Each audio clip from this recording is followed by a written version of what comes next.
안녕하세요. 역사의 숨결 속에서 지혜를 길어 올리는 시간입니다.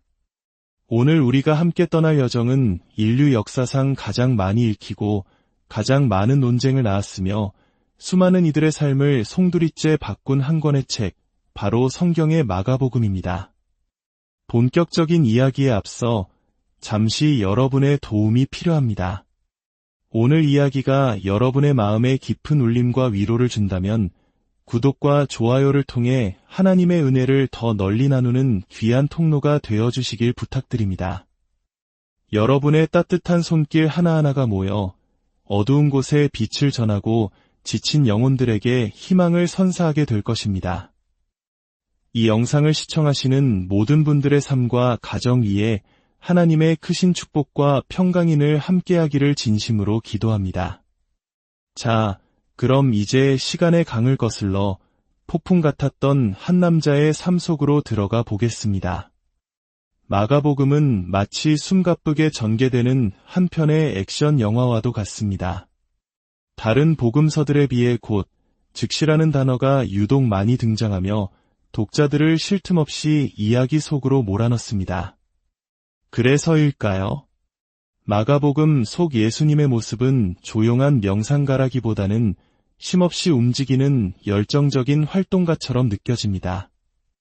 특히 마가복음에서 주목해야 할 것은 바로 예수님의 움직임, 즉 동선입니다. 마가복음은 예수님은 과연 누구신가? 라는 거대한 질문에 대한 답을 찾아가는 과정을 북쪽의 갈릴리에서 시작하여 남쪽의 예루살렘으로 향하는 예수님의 지리적 여정을 통해 극적으로 보여주기 때문입니다. 이야기의 전반부는 북부 갈릴리 지역을 무대로 펼쳐집니다. 예수님께서는 이곳 갈릴리에서 평범한 어부였던 제자들을 부르시고 그들에게 하나님 나라의 비밀을 가르치시며 수많은 사람들 앞에서 놀라운 기적들을 행하십니다. 병든 자를 고치시고 굶주린 이들을 먹이시며 심지어 거친 풍랑까지 잠잠하게 만드십니다. 하지만 이상한 점이 있습니다. 이토록 엄청난 기적들을 바로 눈앞에서 목격했음에도 불구하고 제자들을 포함한 그 누구도 예수님이 진정 누구신지 제대로 깨닫지 못한다는 사실입니다. 이는 우리에게 중요한 메시지를 던져줍니다. 신앙이란 단순히 놀라운 기적을 체험할 때 솟아나는 일시적인 감정이나 뇌에서 분비되는 도파민 작용 같은 것이 아니라는 뜻입니다. 기적 그 자체만으로는 예수님의 본질을 온전히 이해할 수 없었던 것입니다. 더욱 의아한 것은 예수님 자신의 행동입니다. 예수님께서는 기적을 행하신 뒤 자신이 누구인지 아무에게도 말하지 말라고 사람들에게 신신당부하십니다. 도대체 마가복음의 예수님은 이토록 철저하게 당신의 정체를 숨기려 하셨을까요? 신학자들은 이를 마가복음의 핵심 주제 중 하나인 메시아 비밀 사상이라고 부릅니다. 이 거대한 수수께끼는 이야기가 후반부로 접어들며 예수님의 발걸음이 비극의 도시 예루살렘을 향하면서 서서히 풀리기 시작합니다. 복음서 전반부가 마무리될 무렵 예수님의 일행은 당시 유대 땅의 최북단 지역이었던 가이사랴 빌립보에 도착합니다. 바로 그곳에서 예수님은 처음으로 제자들에게 당신을 누구라고 생각하는지 직접적으로 물으십니다. 그 순간 수제자 베드로가 위대한 신앙 고백을 합니다. 그리고 바로 그 고백을 기점으로 예수님께서는 드디어 예루살렘으로 올라가시기로 굳게 결심하십니다. 이제 마가복음의 후반부, 심장을 울리는 드라마가 펼쳐집니다. 이때부터 예수님은 당신의 정체와 사명을 제자들에게 적극적으로 드러내기 시작합니다. 전반부의 모습과는 완전히 정반대입니다. 하지만 그 내용은 제자들이 상상했던 것과는 너무나도 달랐습니다. 예수님께서는 영광스러운 왕이 아니라 고난받고 십자가에서 죽임을 당할 것을 예고하셨습니다. 이 충격적인 예언 앞에 제자들은 경악하며 예수님께 격렬하게 반발합니다. 결국 베드로의 신앙 고백은 형식은 맞았지만 그 내용과 의미는 제대로 이해하지 못한 반쪽짜리 고백이었음이 드러납니다. 바로 이 지점에서 마가복음은 놀라운 문학적 장치를 사용합니다. 예수님과 가장 가까웠던 제자들은 계속해서 예수님을 오해하고 실망스러운 모습을 보이지만 오히려 예수님의 제자도 아니었던 주변부 사람들, 심지어 이방인들의 입에서 놀라운 믿음의 고백이 터져나오는 것입니다. 이러한 극적인 대비를 통해 마가복음은 우리에게 말합니다. 예수님의 길을 따르는 데에는 어떤 신분이나 자격, 배경도 중요하지 않다고, 오직 지금 여기에서 예수님을 어떻게 믿고 따르는가 하는 결단만이 중요하다고 말입니다. 어느덧 예루살렘에 도착하신 예수님은 예고하신 그대로 십자가 형틀 위에서 비참한 죽음을 맞이하십니다. 모든 희망이 사라진 듯한 그 절망의 순간 예수님의 십자가 아래 서 있던 로마의 백부장, 즉 점령군의 장교 입에서 마가복음 전체를 관통하는 가장 완전한 신앙 고백이 터져나옵니다. 참으로 이 사람은 하나님의 아들이셨다. 이 고백을 통해 그동안 겹겹의 장막에 가려져 있던 예수님의 정체가 마침내 온전히 드러나는 순간입니다. 결국 마가복음은 갈릴리에서 예루살렘으로 향하는 기나긴 여정 속에서 십자가 사건을 정점으로 하여 비로소 밝혀지는 예수님의 참된 정체성을 보여주는 한편의 장엄한 서사시인 셈입니다. 그런데 마가복음의 구조에서 더욱 흥미로운 점은 이 모든 이야기의 결론을 이미 한 장 1절에서 독자들에게 미리 알려주고 시작한다는 것입니다. 하나님의 아들 예수 그리스도의 복음의 시작이라 하지만 이야기 속 인물들은 예수님의 십자가 죽음과 부활을 목격하기 전까지는 이 고백의 진정한 의미를 깨닫지 못합니다. 마가복음의 심장은 결국 예수님의 십자가와 부활에 있었던 것입니다. 갈릴리에서 예루살렘으로 향하는 여정 내내 수많은 사람들은 예수님은 누구신가? 라는 질문을 던집니다. 제자들이 묻기도 하고 반대로 예수님께서 제자들에게 되묻기도 하십니다. 유대의 대제사장뿐만 아니라 로마 총독 빌라도 역시 이 질문을 던집니다.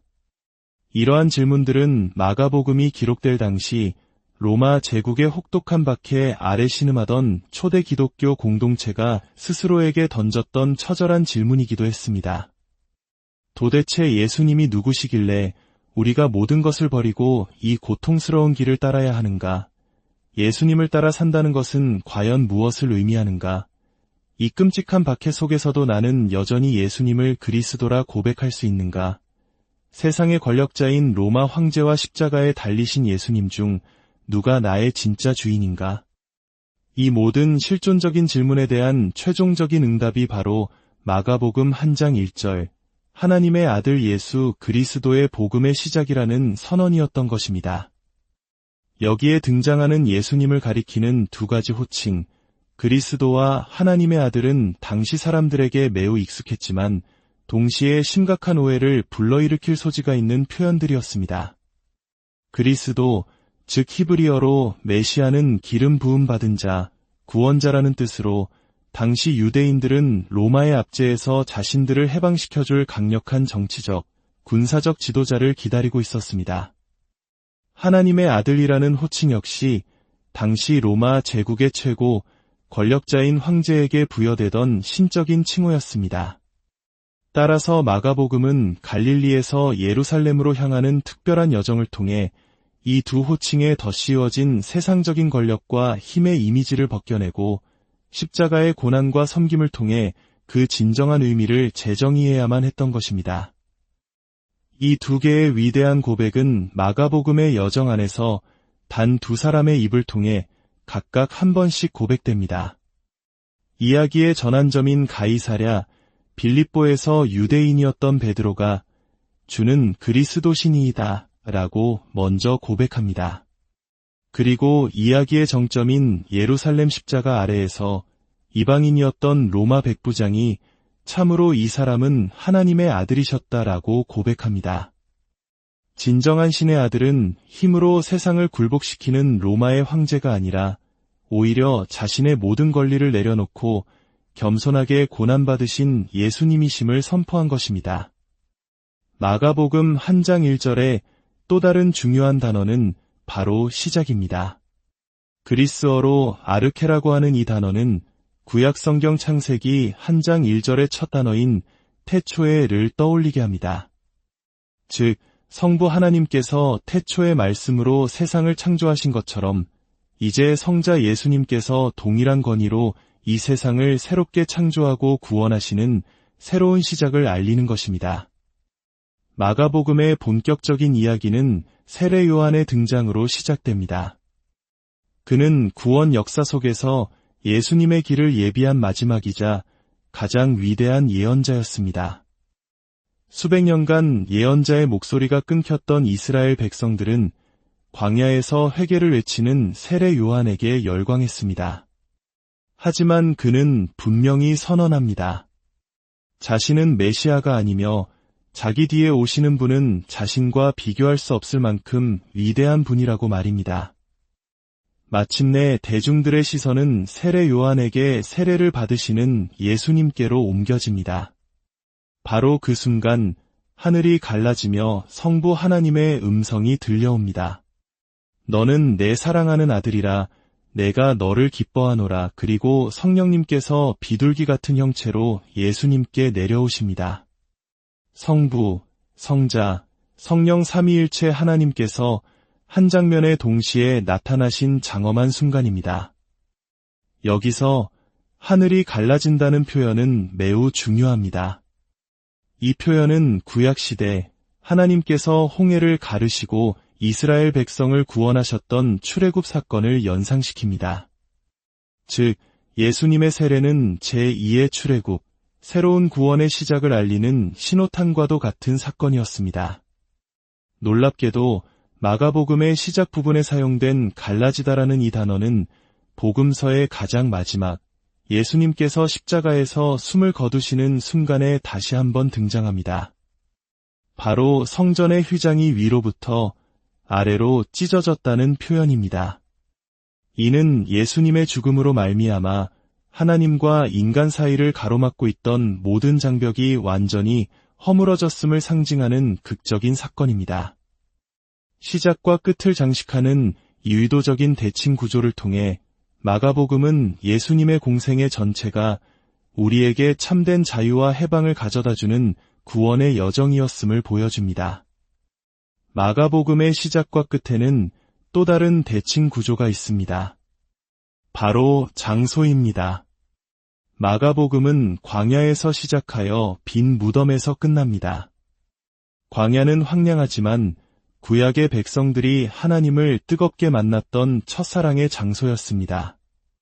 빈 무덤 역시 절망적이지만 제자들이 예수님의 부활을 처음으로 확인한 희망의 공간입니다. 특히 광야는 우리 한국인들에게도 특별한 의미로 다가옵니다. 시인 이육사가 암울한 식민지 시절 까마득한 날의 하늘이 처음 열리고 어디 닭 우는 소리 들렸으랴 라고 노래하며 초인이 오기를 기다렸던 바로 그곳이 광야였습니다. 광야는 단순한 사막이 아니라 고통 속에서도 희망을 잉태하고 새로운 역사를 기다리는 약속의 공간인 것입니다. 예수님께서는 세례를 받으신 직후 성령님에 이끌려 바로 그 광야로 가십니다. 성경은 성령께서 예수님을 내모셨다고 기록하는데 이는 마치 누군가의 등을 세차게 떠미는 것과 같은 아주 역동적인 표현입니다. 성령님께서는 예수님을 광야로 내모셔서 40일간 사탄에게 시험을 받게 하십니다. 이는 과거 이스라엘 백성이 40년간 광야에서 시험받았던 것을 떠올리게 합니다. 예수님께서는 광야의 시험을 통해 인간적인 방법이 아닌 오직 하나님의 뜻에 순종하는 길을 가기로 최종적으로 결단하십니다. 이는 하나님의 아들이 스스로 종의 모습을 취하신 겸손의 극치였으며 이사야서에 예언된 고난받는 종의 모습을 성취하는 것이었습니다. 이제 결론을 맺겠습니다. 마가복음은 광야에서 시작된 한 남자의 여정에 대한 이야기입니다. 예수님은 세례를 통해 하나님의 아들로 선포되셨지만 곧바로 광야로 내몰려 시험을 이기셨고 마침내 복음을 선포하는 사명의 길로 나아가셨습니다. 광야에서 갈릴리로 그리고 최종적으로 예루살렘으로 이어지는 예수님의 길은 단순한 공간의 이동이 아니라 고통과 결단 그리고 구원에 이르는 영적인 여정입니다. 마가복음은 오늘을 살아가는 우리에게도 동일한 질문을 던집니다. 우리 역시 세례받은 하나님의 자녀로서 이 길을 따라 걸으라고 초대합니다. 때로는 광야처럼 고독하고 거친 시간을 지나야 하고 갈릴리처럼 평범하고 지루한 일상 속에서도 복음을 증거해야 하며 마침내 각자에게 주어진 예루살렘의 십자가를 외면하지 않을 용기가 필요하다고 말입니다. 마가복음은 우리에게 묻습니다. 당신은 그럼에도 불구하고 예수님의 길을 따르시겠습니까? 침묵과 고난 속에서도 그 길의 끝에 부활의 영광이 있음을 믿고 따라갈 준비가 되어 있습니까? 오늘 이 마가복음의 여정을 통해 여러분 각자의 삶이라는 광야와 갈릴리, 그리고 예루살렘에서 주님과 동행하는 깊은 은혜를 발견하시길. 안녕하세요. 역사의 숨결 속에서 지혜를 길어 올리는 시간입니다. 오늘 우리가 함께 떠날 여정은 인류 역사상 가장 많이 읽히고 가장 많은 논쟁을 낳았으며 수많은 이들의 삶을 송두리째 바꾼 한 권의 책, 바로 성경의 마가복음입니다. 본격적인 이야기에 앞서 잠시 여러분의 도움이 필요합니다. 오늘 이야기가 여러분의 마음에 깊은 울림과 위로를 준다면 구독과 좋아요를 통해 하나님의 은혜를 더 널리 나누는 귀한 통로가 되어주시길 부탁드립니다. 여러분의 따뜻한 손길 하나하나가 모여 어두운 곳에 빛을 전하고 지친 영혼들에게 희망을 선사하게 될 것입니다. 이 영상을 시청하시는 모든 분들의 삶과 가정 위에 하나님의 크신 축복과 평강인을 함께하기를 진심으로 기도합니다. 자, 그럼 이제 시간의 강을 거슬러 폭풍 같았던 한 남자의 삶 속으로 들어가 보겠습니다. 마가복음은 마치 숨가쁘게 전개되는 한 편의 액션 영화와도 같습니다. 다른 복음서들에 비해 곧, 즉시라는 단어가 유독 많이 등장하며 독자들을 쉴 틈 없이 이야기 속으로 몰아넣습니다. 그래서일까요? 마가복음 속 예수님의 모습은 조용한 명상가라기보다는 쉼없이 움직이는 열정적인 활동가처럼 느껴집니다. 특히 마가복음에서 주목해야 할 것은 바로 예수님의 움직임, 즉 동선입니다. 마가복음은 예수님은 과연 누구신가? 라는 거대한 질문에 대한 답을 찾아가는 과정을 북쪽의 갈릴리에서 시작하여 남쪽의 예루살렘으로 향하는 예수님의 지리적 여정을 통해 극적으로 보여주기 때문입니다.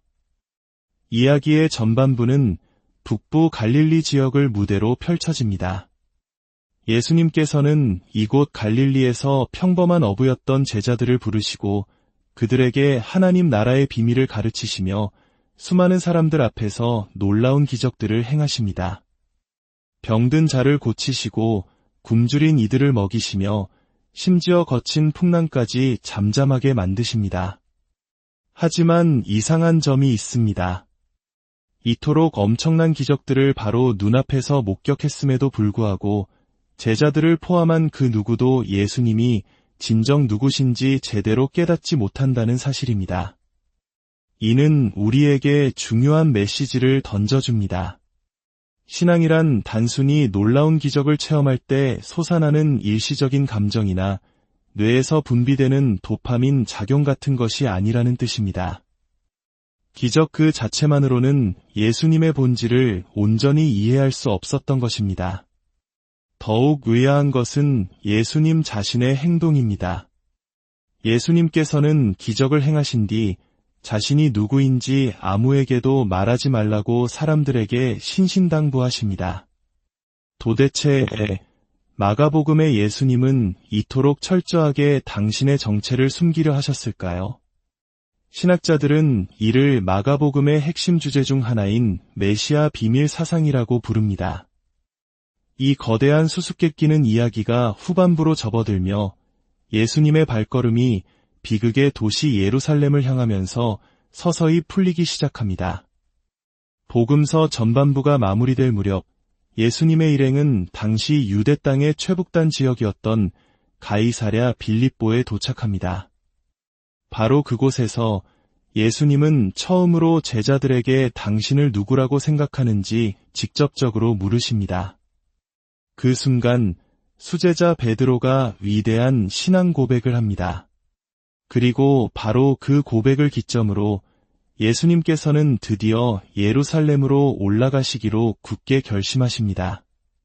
이제 마가복음의 후반부, 심장을 울리는 드라마가 펼쳐집니다.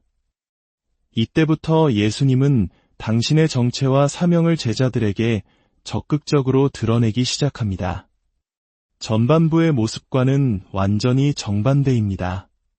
하지만 그 내용은 제자들이 상상했던 것과는 너무나도 달랐습니다. 예수님께서는 영광스러운 왕이 아니라 고난받고 십자가에서 죽임을 당할 것을 예고하셨습니다. 이 충격적인 예언 앞에 제자들은 경악하며 예수님께 격렬하게 반발합니다. 결국 베드로의 신앙 고백은 형식은 맞았지만 그 내용과 의미는 제대로 이해하지 못한 반쪽짜리 고백이었음이 드러납니다. 바로 이 지점에서 마가복음은 놀라운 문학적 장치를 사용합니다. 예수님과 가장 가까웠던 제자들은 계속해서 예수님을 오해하고 실망스러운 모습을 보이지만 오히려 예수님의 제자도 아니었던 주변부 사람들, 심지어 이방인들의 입에서 놀라운 믿음의 고백이 터져나오는 것입니다. 이러한 극적인 대비를 통해 마가복음은 우리에게 말합니다. 예수님의 길을 따르는 데에는 어떤 신분이나 자격, 배경도 중요하지 않다고, 오직 지금 여기에서 예수님을 어떻게 믿고 따르는가 하는 결단만이 중요하다고 말입니다. 어느덧 예루살렘에 도착하신 예수님은 예고하신 그대로 십자가 형틀 위에서 비참한 죽음을 맞이하십니다. 모든 희망이 사라진 듯한 그 절망의 순간 예수님의 십자가 아래 서 있던 로마의 백부장, 즉 점령군의 장교 입에서 마가복음 전체를 관통하는 가장 완전한 신앙 고백이 터져나옵니다. 참으로 이 사람은 하나님의 아들이셨다. 이 고백을 통해 그동안 겹겹의 장막에 가려져 있던 예수님의 정체가 마침내 온전히 드러나는 순간입니다. 결국 마가복음은 갈릴리에서 예루살렘으로 향하는 기나긴 여정 속에서 십자가 사건을 정점으로 하여 비로소 밝혀지는 예수님의 참된 정체성을 보여주는 한편의 장엄한 서사시인 셈입니다. 그런데 마가복음의 구조에서 더욱 흥미로운 점은 이 모든 이야기의 결론을 이미 한 장 1절에서 독자들에게 미리 알려주고 시작한다는 것입니다. 하나님의 아들 예수 그리스도의 복음의 시작이라 하지만 이야기 속 인물들은 예수님의 십자가 죽음과 부활을 목격하기 전까지는 이 고백의 진정한 의미를 깨닫지 못합니다. 마가복음의 심장은 결국 예수님의 십자가와 부활에 있었던 것입니다. 갈릴리에서 예루살렘으로 향하는 여정 내내 수많은 사람들은 예수님은 누구신가? 라는 질문을 던집니다. 제자들이 묻기도 하고 반대로 예수님께서 제자들에게 되묻기도 하십니다. 유대의 대제사장뿐만 아니라 로마 총독 빌라도 역시 이 질문을 던집니다. 이러한 질문들은 마가복음이 기록될 당시 로마 제국의 혹독한 박해 아래 신음하던 초대 기독교 공동체가 스스로에게 던졌던 처절한 질문이기도 했습니다. 도대체 예수님이 누구시길래 우리가 모든 것을 버리고 이 고통스러운 길을 따라야 하는가? 예수님을 따라 산다는 것은 과연 무엇을 의미하는가? 이 끔찍한 박해 속에서도 나는 여전히 예수님을 그리스도라 고백할 수 있는가? 세상의 권력자인 로마 황제와 십자가에 달리신 예수님 중 누가 나의 진짜 주인인가? 이 모든 실존적인 질문에 대한 최종적인 응답이 바로 마가복음 한 장 1절, 하나님의 아들 예수 그리스도의 복음의 시작이라는 선언이었던 것입니다. 여기에 등장하는 예수님을 가리키는 두 가지 호칭, 그리스도와 하나님의 아들은 당시 사람들에게 매우 익숙했지만 동시에 심각한 오해를 불러일으킬 소지가 있는 표현들이었습니다.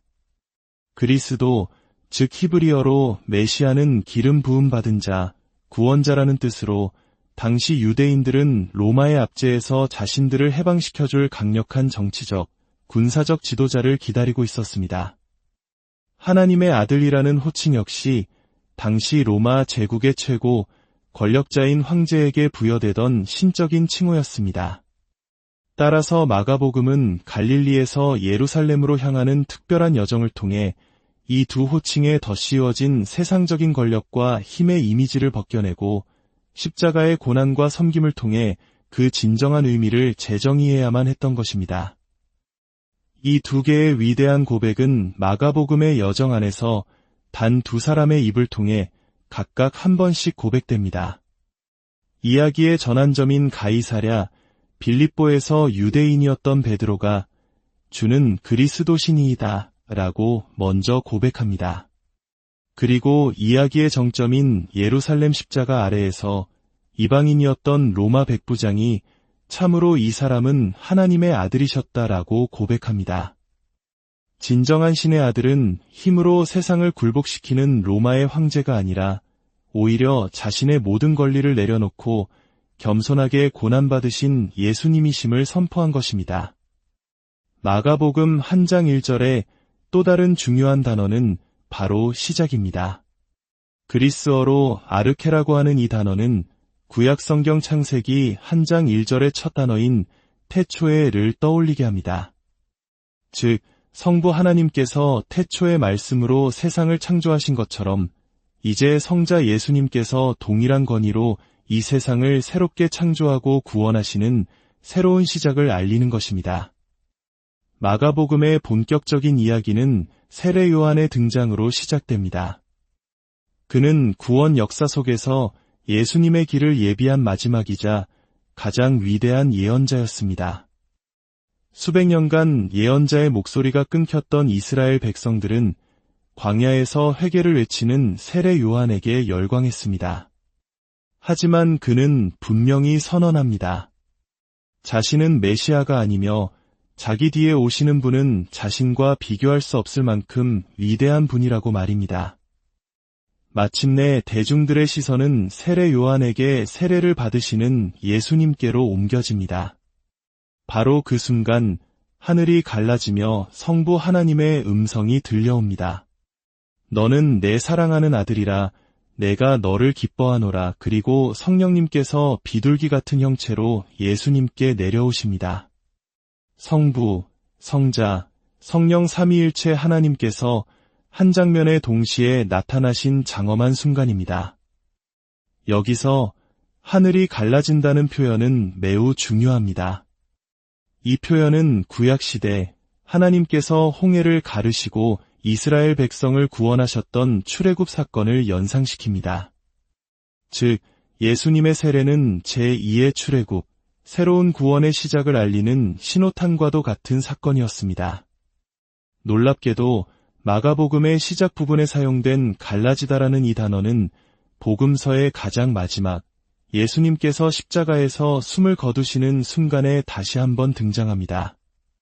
바로 성전의 휘장이 위로부터 아래로 찢어졌다는 표현입니다. 이는 예수님의 죽음으로 말미암아 하나님과 인간 사이를 가로막고 있던 모든 장벽이 완전히 허물어졌음을 상징하는 극적인 사건입니다.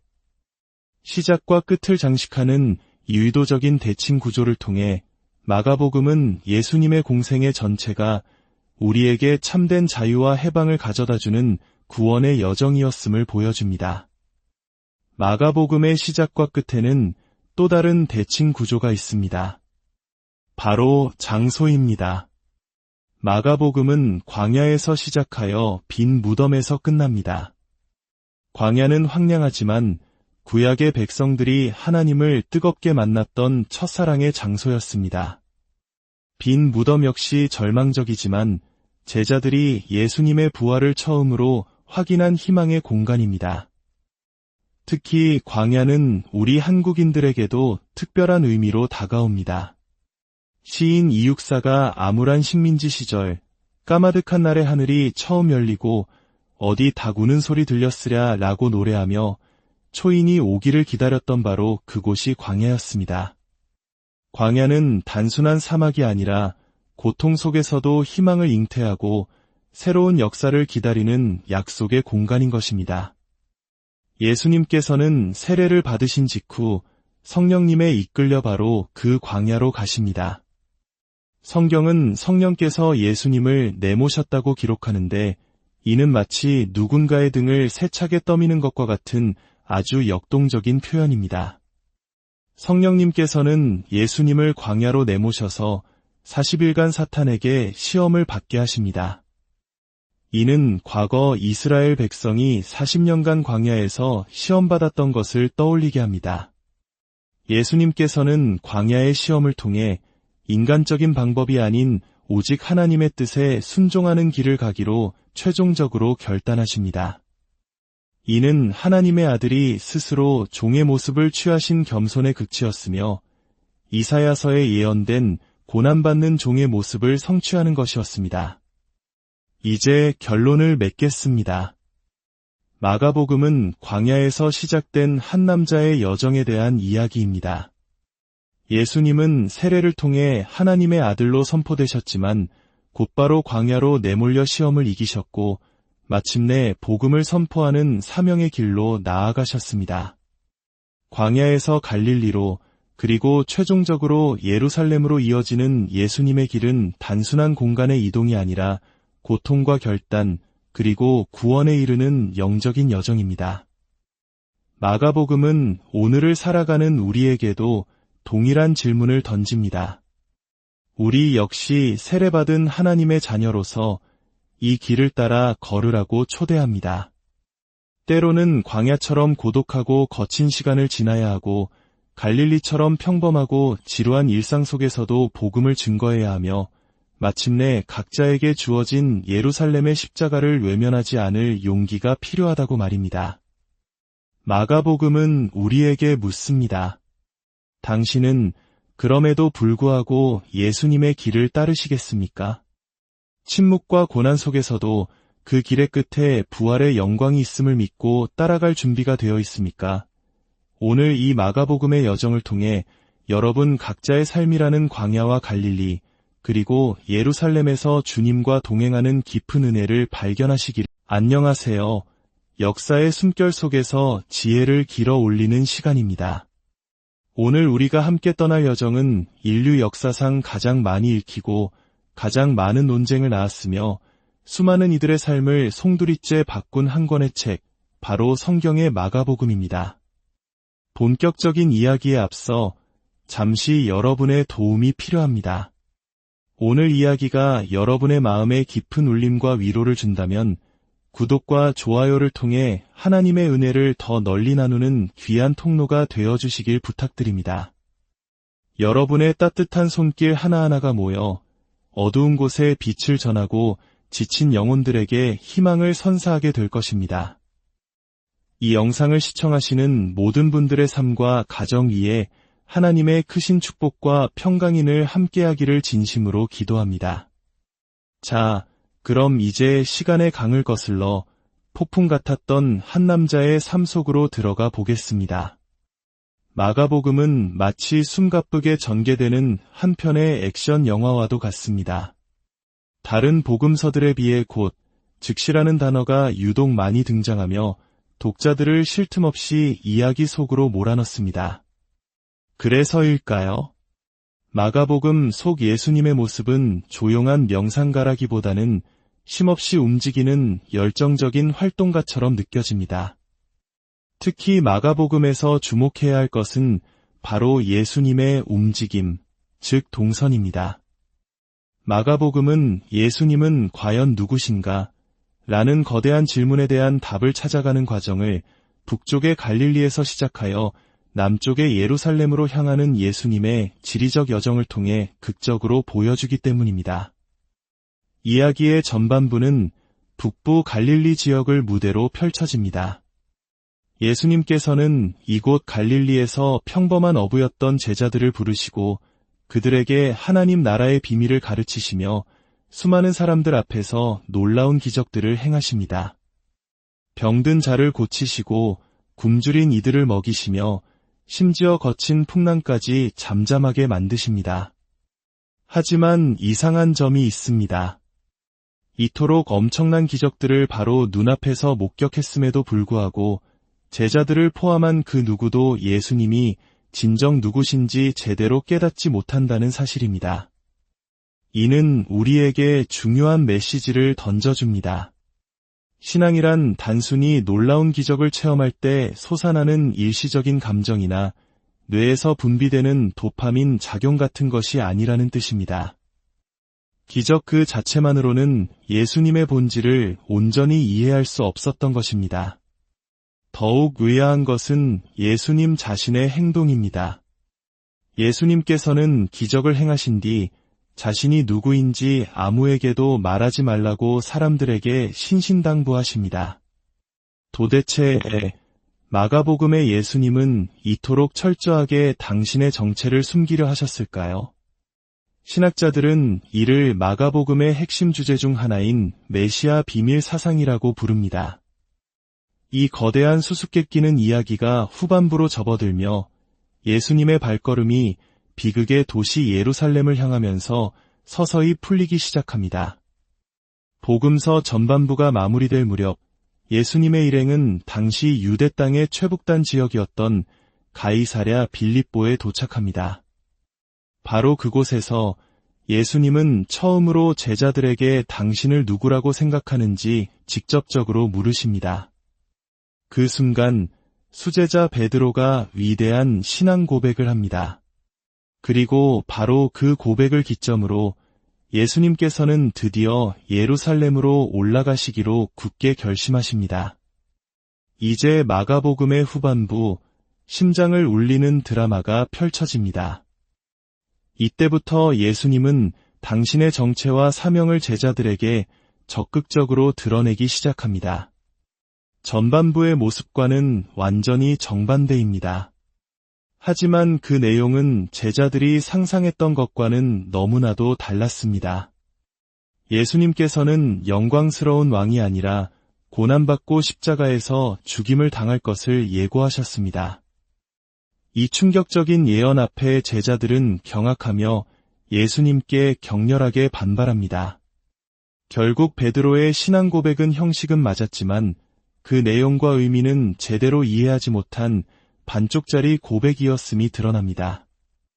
바로 이 지점에서 마가복음은 놀라운 문학적 장치를 사용합니다. 예수님과 가장 가까웠던 제자들은 계속해서 예수님을 오해하고 실망스러운 모습을 보이지만 오히려 예수님의 제자도 아니었던 주변부 사람들, 심지어 이방인들의 입에서 놀라운 믿음의 고백이 터져나오는 것입니다. 이러한 극적인 대비를 통해 마가복음은 우리에게 말합니다. 예수님의 길을 따르는 데에는 어떤 신분이나 자격, 배경도 중요하지 않다고, 오직 지금 여기에서 예수님을 어떻게 믿고 따르는가 하는 결단만이 중요하다고 말입니다. 어느덧 예루살렘에 도착하신 예수님은 예고하신 그대로 십자가 형틀 위에서 비참한 죽음을 맞이하십니다. 모든 희망이 사라진 듯한 그 절망의 순간 예수님의 십자가 아래 서 있던 로마의 백부장, 즉 점령군의 장교 입에서 마가복음 전체를 관통하는 가장 완전한 신앙 고백이 터져나옵니다. 참으로 이 사람은 하나님의 아들이셨다. 이 고백을 통해 그동안 겹겹의 장막에 가려져 있던 예수님의 정체가 마침내 온전히 드러나는 순간입니다. 결국 마가복음은 갈릴리에서 예루살렘으로 향하는 기나긴 여정 속에서 십자가 사건을 정점으로 하여 비로소 밝혀지는 예수님의 참된 정체성을 보여주는 한편의 장엄한 서사시인 셈입니다. 그런데 마가복음의 구조에서 더욱 흥미로운 점은 이 모든 이야기의 결론을 이미 한 장 1절에서 독자들에게 미리 알려주고 시작한다는 것입니다. 하나님의 아들 예수 그리스도의 복음의 시작이라 하지만 이야기 속 인물들은 예수님의 십자가 죽음과 부활을 목격하기 전까지는 이 고백의 진정한 의미를 깨닫지 못합니다. 마가복음의 심장은 결국 예수님의 십자가와 부활에 있었던 것입니다. 갈릴리에서 예루살렘으로 향하는 여정 내내 수많은 사람들은 예수님은 누구신가? 라는 질문을 던집니다. 제자들이 묻기도 하고 반대로 예수님께서 제자들에게 되묻기도 하십니다. 유대의 대제사장뿐만 아니라 로마 총독 빌라도 역시 이 질문을 던집니다. 이러한 질문들은 마가복음이 기록될 당시 로마 제국의 혹독한 박해 아래 신음하던 초대 기독교 공동체가 스스로에게 던졌던 처절한 질문이기도 했습니다. 도대체 예수님이 누구시길래 우리가 모든 것을 버리고 이 고통스러운 길을 따라야 하는가? 예수님을 따라 산다는 것은 과연 무엇을 의미하는가? 이 끔찍한 박해 속에서도 나는 여전히 예수님을 그리스도라 고백할 수 있는가? 세상의 권력자인 로마 황제와 십자가에 달리신 예수님 중 누가 나의 진짜 주인인가? 이 모든 실존적인 질문에 대한 최종적인 응답이 바로 마가복음 1장 1절, 하나님의 아들 예수 그리스도의 복음의 시작이라는 선언이었던 것입니다.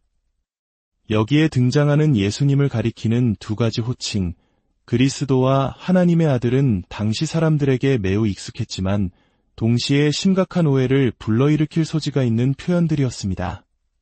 그리스도, 즉 히브리어로 메시아는 기름 부음 받은 자, 구원자라는 뜻으로 당시 유대인들은 로마의 압제에서 자신들을 해방시켜줄 강력한 정치적, 군사적 지도자를 기다리고 있었습니다. 하나님의 아들이라는 호칭 역시 당시 로마 제국의 최고, 권력자인 황제에게 부여되던 신적인 칭호였습니다.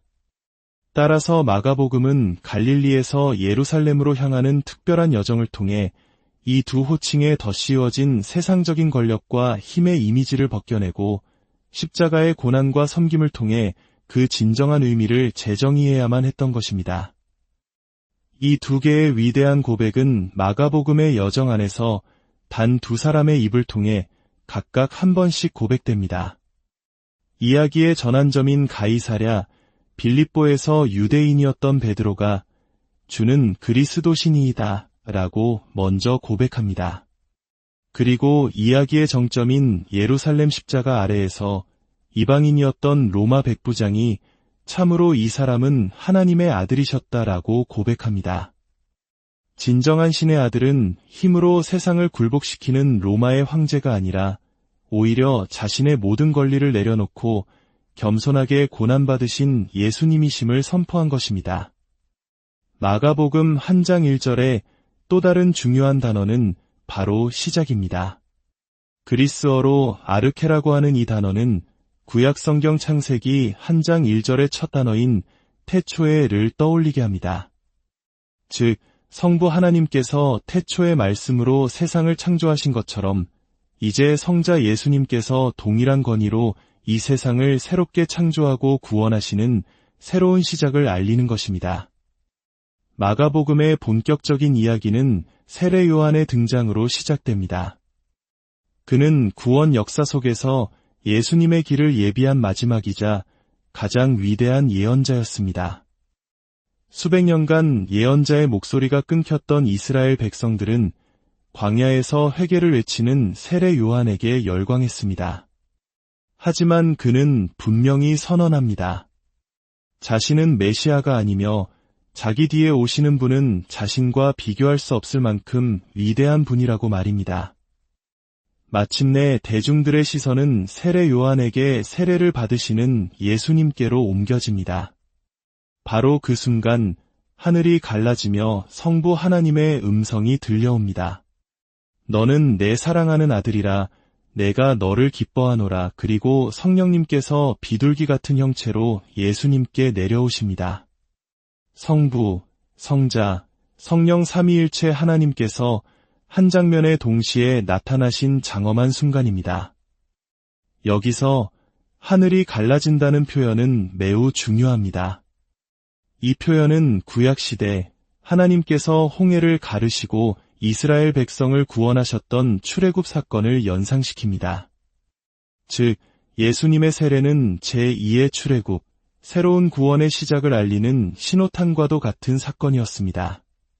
놀랍게도 마가복음의 시작 부분에 사용된 갈라지다라는 이 단어는 복음서의 가장 마지막, 예수님께서 십자가에서 숨을 거두시는 순간에 다시 한번 등장합니다. 바로 성전의 휘장이 위로부터 아래로 찢어졌다는 표현입니다. 이는 예수님의 죽음으로 말미암아 하나님과 인간 사이를 가로막고 있던 모든 장벽이 완전히 허물어졌음을 상징하는 극적인 사건입니다. 시작과 끝을 장식하는 이 의도적인 대칭 구조를 통해 마가복음은 예수님의 공생의 전체가 우리에게 참된 자유와 해방을 가져다주는 구원의 여정이었음을 보여줍니다. 마가복음의 시작과 끝에는 또 다른 대칭 구조가 있습니다. 바로 장소입니다. 마가복음은 광야에서 시작하여 빈 무덤에서 끝납니다. 광야는 황량하지만 구약의 백성들이 하나님을 뜨겁게 만났던 첫사랑의 장소였습니다. 빈 무덤 역시 절망적이지만 제자들이 예수님의 부활을 처음으로 확인한 희망의 공간입니다. 특히 광야는 우리 한국인들에게도 특별한 의미로 다가옵니다. 시인 이육사가 암울한 식민지 시절 까마득한 날의 하늘이 처음 열리고 어디 닭 우는 소리 들렸으랴 라고 노래하며 초인이 오기를 기다렸던 바로 그곳이 광야였습니다. 광야는 단순한 사막이 아니라 고통 속에서도 희망을 잉태하고 새로운 역사를 기다리는 약속의 공간인 것입니다. 예수님께서는 세례를 받으신 직후 성령님에 이끌려 바로 그 광야로 가십니다. 성경은 성령께서 예수님을 내모셨다고 기록하는데 이는 마치 누군가의 등을 세차게 떠미는 것과 같은 아주 역동적인 표현입니다. 성령님께서는 예수님을 광야로 내모셔서 40일간 사탄에게 시험을 받게 하십니다. 이는 과거 이스라엘 백성이 40년간 광야에서 시험받았던 것을 떠올리게 합니다. 예수님께서는 광야의 시험을 통해 인간적인 방법이 아닌 오직 하나님의 뜻에 순종하는 길을 가기로 최종적으로 결단하십니다. 이는 하나님의 아들이 스스로 종의 모습을 취하신 겸손의 극치였으며 이사야서에 예언된 고난받는 종의 모습을 성취하는 것이었습니다. 이제 결론을 맺겠습니다. 마가복음은 광야에서 시작된 한 남자의 여정에 대한 이야기입니다. 예수님은 세례를 통해 하나님의 아들로 선포되셨지만 곧바로 광야로 내몰려 시험을 이기셨고 마침내 복음을 선포하는 사명의 길로 나아가셨습니다. 광야에서 갈릴리로 그리고 최종적으로 예루살렘으로 이어지는 예수님의 길은 단순한 공간의 이동이 아니라 고통과 결단 그리고 구원에 이르는 영적인 여정입니다. 마가복음은 오늘을 살아가는 우리에게도 동일한 질문을 던집니다.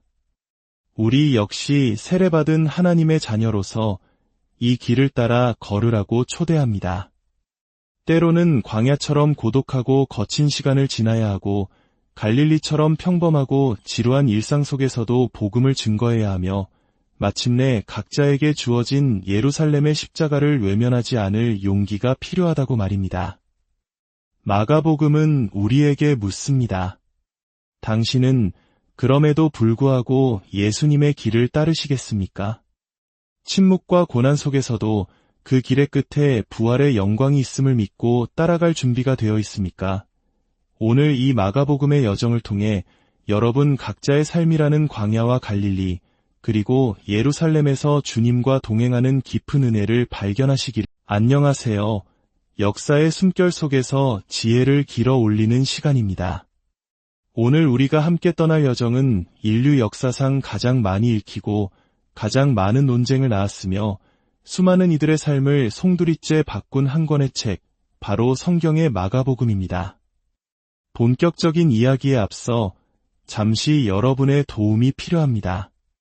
오늘 이야기가 여러분의 마음에 깊은 울림과 위로를 준다면 구독과 좋아요를 통해 하나님의 은혜를 더 널리 나누는 귀한 통로가 되어주시길 부탁드립니다. 여러분의 따뜻한 손길 하나하나가 모여 어두운 곳에 빛을 전하고 지친 영혼들에게 희망을 선사하게 될 것입니다. 이 영상을 시청하시는 모든 분들의 삶과 가정 위에 하나님의 크신 축복과 평강이 늘 함께하기를 진심으로 기도합니다. 자, 그럼 이제 시간의 강을 거슬러 폭풍 같았던 한 남자의 삶 속으로 들어가 보겠습니다. 마가복음은 마치 숨가쁘게 전개되는 한 편의 액션 영화와도 같습니다.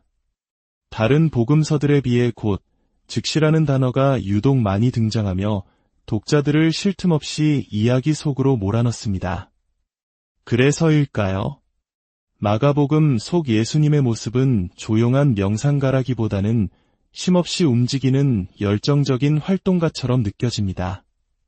특히 마가복음에서 주목해야 할 것은 바로 예수님의 움직임, 즉 동선입니다. 마가복음은 예수님은 과연 누구신가? 라는 거대한 질문에 대한 답을 찾아가는 과정을 북쪽의 갈릴리에서 시작하여 남쪽의 예루살렘으로 향하는 예수님의 지리적 여정을 통해 극적으로 보여주기 때문입니다. 이야기의 전반부는 북부 갈릴리 지역을 무대로 펼쳐집니다. 예수님께서는 이곳 갈릴리에서 평범한 어부였던 제자들을 부르시고 그들에게 하나님 나라의 비밀을 가르치시며 수많은 사람들 앞에서 놀라운 기적들을 행하십니다. 병든 자를 고치시고 굶주린 이들을 먹이시며 심지어 거친 풍랑까지 잠잠하게 만드십니다. 하지만 이상한 점이 있습니다. 이토록 엄청난 기적들을 바로 눈앞에서 목격했음에도 불구하고 제자들을 포함한 그 누구도 예수님이 진정 누구신지 제대로 깨닫지 못한다는 사실입니다. 이는 우리에게 중요한 메시지를 던져줍니다. 신앙이란 단순히 놀라운 기적을 체험할 때 솟아나는 일시적인 감정이나 뇌에서 분비되는 도파민 작용 같은 것이 아니라는 뜻입니다. 기적 그 자체만으로는 예수님의 본질을 온전히 이해할 수 없었던 것입니다. 더욱 의아한 것은 예수님 자신의 행동입니다. 예수님께서는 기적을 행하신 뒤 자신이 누구인지 아무에게도 말하지 말라고 사람들에게 신신당부하십니다. 도대체 마가복음의 예수님은 이토록 철저하게 당신의 정체를 숨기려 하셨을까요? 신학자들은 이를 마가복음의 핵심 주제 중 하나인 메시아 비밀 사상이라고 부릅니다. 이 거대한 수수께끼는 이야기가 후반부로 접어들며 예수님의 발걸음이 비극의 도시 예루살렘을 향하면서 서서히 풀리기 시작합니다. 복음서 전반부가 마무리될 무렵 예수님의 일행은 당시 유대 땅의 최북단 지역이었던 가이사랴 빌립보에 도착합니다. 바로 그곳에서 예수님은 처음으로 제자들에게 당신을 누구라고 생각하는지 직접적으로 물으십니다. 그 순간 수제자 베드로가 위대한 신앙 고백을 합니다. 그리고 바로 그 고백을 기점으로 예수님께서는 드디어 예루살렘으로 올라가시기로 굳게 결심하십니다. 이제 마가복음의 후반부, 심장을 울리는 드라마가 펼쳐집니다. 이때부터 예수님은 당신의 정체와 사명을 제자들에게 적극적으로 드러내기 시작합니다. 전반부의 모습과는 완전히 정반대입니다. 하지만 그 내용은 제자들이 상상했던 것과는 너무나도 달랐습니다. 예수님께서는 영광스러운 왕이 아니라 고난받고 십자가에서 죽임을 당할 것을 예고하셨습니다. 이 충격적인 예언 앞에 제자들은 경악하며 예수님께 격렬하게 반발합니다. 결국 베드로의 신앙 고백은 형식은 맞았지만 그 내용과 의미는 제대로 이해하지 못한 반쪽짜리 고백이었음이 드러납니다. 바로 이 지점에서 마가복음은 놀라운 문학적 장치를 사용합니다. 예수님과 가장 가까웠던 제자들은 계속해서 예수님을 오해하고 실망스러운 모습을 보이지만 오히려 예수님의 제자도 아니었던 주변부 사람들, 심지어 이방인들의 입에서 놀라운 믿음의 고백이 터져나오는 것입니다. 이러한 극적인 대비를 통해 마가복음은 우리에게 말합니다. 예수님의 길을 따르는 데에는 어떤 신분이나 자격, 배경도 중요하지 않다고, 오직 지금 여기에서 예수님을 어떻게 믿고 따르는가 하는 결단만이 중요하다고 말입니다. 어느덧 예루살렘에 도착하신 예수님은 예고하신 그대로 십자가 형틀 위에서 비참한 죽음을 맞이하십니다. 모든 희망이 사라진 듯한 그 절망의 순간 예수님의 십자가 아래 서 있던 로마의 백부장, 즉 점령군의 장교 입에서 마가복음 전체를 관통하는 가장 완전한 신앙 고백이 터져나옵니다. 참으로 이 사람은 하나님의 아들이셨다. 이 고백을 통해 그동안 겹겹의 장막에 가려져 있던 예수님의 정체가 마침내 온전히 드러나는 순간입니다. 결국 마가복음은 갈릴리에서 예루살렘으로 향하는 기나긴 여정 속에서 십자가 사건을 정점으로 하여 비로소 밝혀지는 예수님의 참된 정체성을 보여주는 한편의 장엄한 서사시인 셈입니다. 그런데 마가복음의 구조에서 더욱 흥미로운 점은 이 모든 이야기의 결론을 이미 한 장 1절에서 독자들에게 미리 알려주고 시작한다는 것입니다. 하나님의 아들 예수 그리스도의 복음의 시작이라 하지만 이야기 속 인물들은 예수님의 십자가 죽음과 부활을 목격하기 전까지는 이 고백의 진정한 의미를 깨닫지 못합니다. 마가복음의 심장은 결국 예수님의 십자가와 부활에 있었던 것입니다. 갈릴리에서 예루살렘으로 향하는 여정 내내 수많은 사람들은 예수님은 누구신가? 라는 질문을 던집니다. 제자들이 묻기도 하고 반대로 예수님께서 제자들에게 되묻기도 하십니다. 유대의 대제사장뿐만 아니라 로마 총독 빌라도 역시 이 질문을 던집니다. 이러한 질문들은 마가복음이 기록될 당시 로마 제국의 혹독한 박해에 아래 신음하던 초대 기독교 공동체가 스스로에게 던졌던 처절한 질문이기도 했습니다. 도대체 예수님이 누구시길래 우리가 모든 것을 버리고 이 고통스러운 길을 따라야 하는가? 예수님을 따라 산다는 것은 과연 무엇을 의미하는가? 이 끔찍한 박해 속에서도 나는 여전히 예수님을 그리스도라 고백할 수 있는가? 세상의 권력자인 로마 황제와 십자가에 달리신 예수님 중 누가 나의 진짜 주인인가? 이 모든 실존적인 질문에 대한 최종적인 응답이 바로 마가복음 한 장 1절, 하나님의 아들 예수 그리스도의 복음의 시작이라는 선언이었던 것입니다. 여기에 등장하는 예수님을 가리키는 두 가지 호칭, 그리스도와 하나님의 아들은 당시 사람들에게 매우 익숙했지만 동시에 심각한 오해를 불러일으킬 소지가 있는 표현들이었습니다. 그리스도, 즉 히브리어로 메시아는 기름 부음 받은 자, 구원자라는 뜻으로 당시 유대인들은 로마의 압제에서 자신들을 해방시켜줄 강력한 정치적, 군사적 지도자를 기다리고 있었습니다. 하나님의 아들이라는 호칭 역시 당시 로마 제국의 최고, 권력자인 황제에게 부여되던 신적인 칭호였습니다. 따라서 마가복음은 갈릴리에서 예루살렘으로 향하는 특별한 여정을 통해 이 두 호칭에 덧씌워진 세상적인 권력과 힘의 이미지를 벗겨내고 십자가의 고난과 섬김을 통해 그 진정한 의미를 재정의해야만 했던 것입니다. 이 두 개의 위대한 고백은 마가복음의 여정 안에서 단 두 사람의 입을 통해 각각 한 번씩 고백됩니다. 이야기의 전환점인 가이사랴, 빌립보에서 유대인이었던 베드로가 주는 그리스도시니이다 라고 먼저 고백합니다. 그리고 이야기의 정점인 예루살렘 십자가 아래에서 이방인이었던 로마 백부장이 참으로 이 사람은 하나님의 아들이셨다라고 고백합니다. 진정한 신의 아들은 힘으로 세상을 굴복시키는 로마의 황제가 아니라 오히려 자신의 모든 권리를 내려놓고 겸손하게 고난받으신 예수님이심을 선포한 것입니다. 마가복음 한 장 1절에 또 다른 중요한 단어는 바로 시작입니다.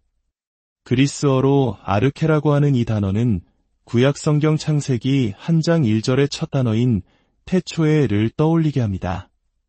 즉, 성부 하나님께서 태초의 말씀으로 세상을 창조하신 것처럼 이제 성자 예수님께서 동일한 권위로 이 세상을 새롭게 창조하고 구원하시는 새로운 시작을 알리는 것입니다. 마가복음의 본격적인 이야기는 세례 요한의 등장으로 시작됩니다. 그는 구원 역사 속에서 예수님의 길을 예비한 마지막이자 가장 위대한 예언자였습니다. 수백 년간 예언자의 목소리가 끊겼던 이스라엘 백성들은 광야에서 회개를 외치는 세례 요한에게 열광했습니다. 하지만 그는 분명히 선언합니다. 자신은 메시아가 아니며 자기 뒤에